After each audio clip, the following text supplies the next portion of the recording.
The inbox pinged, and Rick White felt the familiar drop in his stomach before the message even opened. He sat down. Breathe. Click. Sometimes it was an email, sometimes a voicemail that began politely and ended carefully.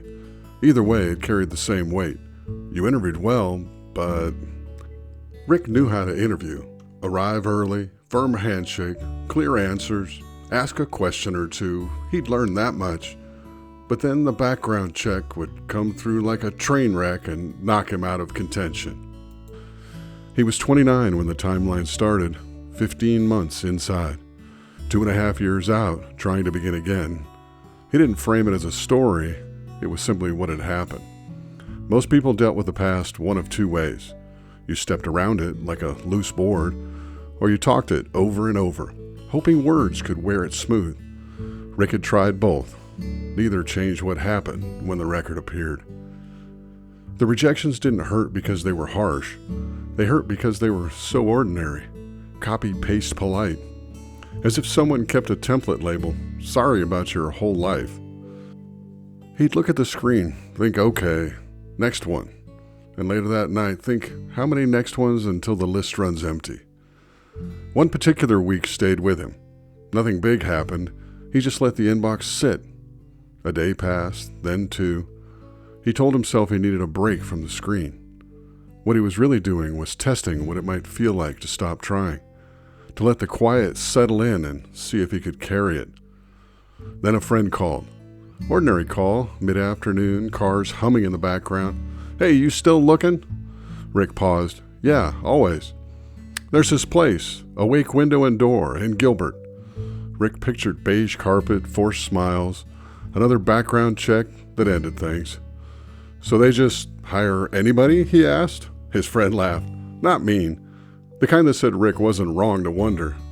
No, not anybody. They hire people like us, like you. They actually want second chance folks. Rick let the word hang. Want. Yeah, apply. Worst case, you waste an hour. Best case, you stop refreshing your inbox like it owes you money. Rick let out a slow breath. All right, I'll look. He filled out the application that evening from his couch, sent it in before he could talk himself out of it. A few days later, the email came. Interview scheduled. He read it twice, waiting for the catch. The building was bright in a practical way. Clean lines, not fancy. Aluminum frames stacked neatly along the walls. Glass panels catching light without trying to impress anyone. On the walkthrough, Rick noticed the sound. Steady work. Not loud chaos, not silence, just the quiet rhythm of people doing their jobs. It settled something in him, unexpectedly. He met the team, handshakes, nods, nothing dramatic. Then the sit down. He braced himself for the record question he knew was coming, the trap he'd learned to expect. Maria Gates, the hiring lead, didn't speak like someone trying to be nice. She spoke like she actually wanted to know what he could bring. She looked at him for a moment. Who are you now? Rick blinked. No one had asked that. Usually it was, what happened? Or the silent, what's wrong with you? But who are you now? That opened a different door. He cleared his throat. I'm somebody who's trying to work. Maria nodded. What did you do while you were inside? Classes? Anything you built for yourself? Rick sat up a little. Yeah, he told her about plumbing classes, business management, re-entry planning, how to make a plan that didn't fall apart the first time life got loud. He didn't dress it up, didn't make it inspirational, just the truth. At one point he stopped, gave a small half laugh. Sorry, I'm talking a lot. Maria waved it off lightly. No, keep going. This is the part I can actually use. That line landed, because everywhere else had filtered him out. Here, they were listening. A week later, another meeting with Maria and a couple others from the team. Not rushed, no pressure to perform, just more conversation. Then the offer. Manufacturing technician on the paint team, door and window frames. He stared at the message, waiting for it to disappear. It didn't. First day, the paint area smelled like primer and metal, with something clean underneath.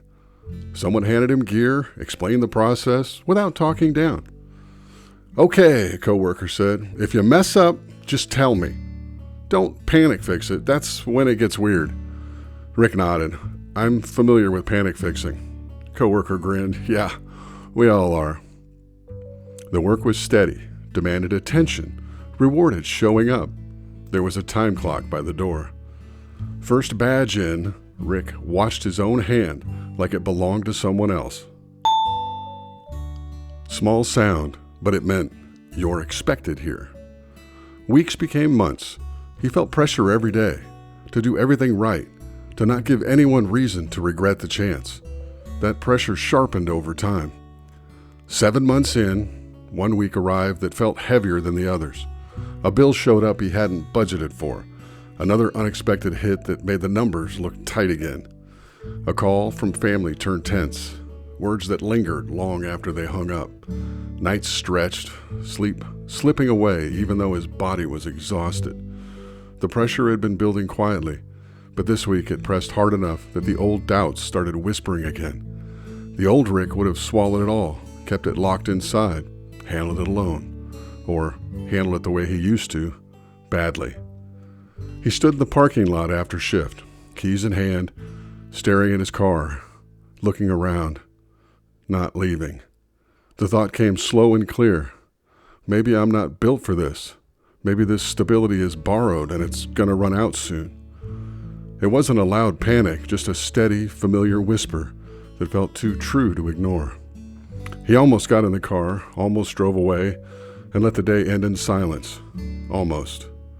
Instead, he turned back, walked inside, found his lead. He rubbed the back of his neck. Hey, can I say something without it being a whole thing? The lead looked up. Try me. Rick swallowed.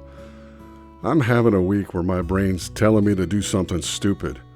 Not like, I just need to not be alone with it right now. A pause that could have gone either way, and then the lead said, Okay, thank you for letting me know. Let's figure out what you need. That was the real risk, not the paperwork, not the background check. The daily work of being a place where people could admit they were struggling and still belong. For Rick, the risk was even sharper. Admitting he was slipping meant opening the door to the old shame, the old fear that he was still the person who couldn't be trusted. Saying it out loud meant risking rejection all over again, this time from the one place that had said yes. It meant showing the cracks in the new version of himself he was trying so hard to protect. Vulnerability had always cost him something. Always. But that day, it brought something back. Over time, his days started to feel ordinary in the best way. He showed up every morning, badge in hand. He learned the paint lines, got quicker, more precise. When a new hire started fumbling with the first coat, Rick stepped over quietly. Hey, if it looks off, just say so. Panic fixing makes it worse. Trust me, I've been there. The new guy laughed a little. I appreciate it. Rick measured progress in small, steady things. Bills paid on time instead of late. Sleep that came easier instead of fighting for it. Weekends where he could sit on the couch and actually rest, without the floor feeling like it might drop out from under him. When he said the job had saved his life, he said it quietly, like it was still settling in even as he spoke it. He said it the way a man does when someone has looked past the worst thing on paper and seen the person still trying to stand up straight behind it. People could keep staring at the record, or they could see the man who showed up every day and kept standing. One normal morning, nothing special, Rick walked in, nodded to coworkers, held his badge to the clock. It's a small sound, but he heard it the way you hear something you don't want to lose. Be Happy Stories. Everyday kindness, real warmth. Thanks for listening.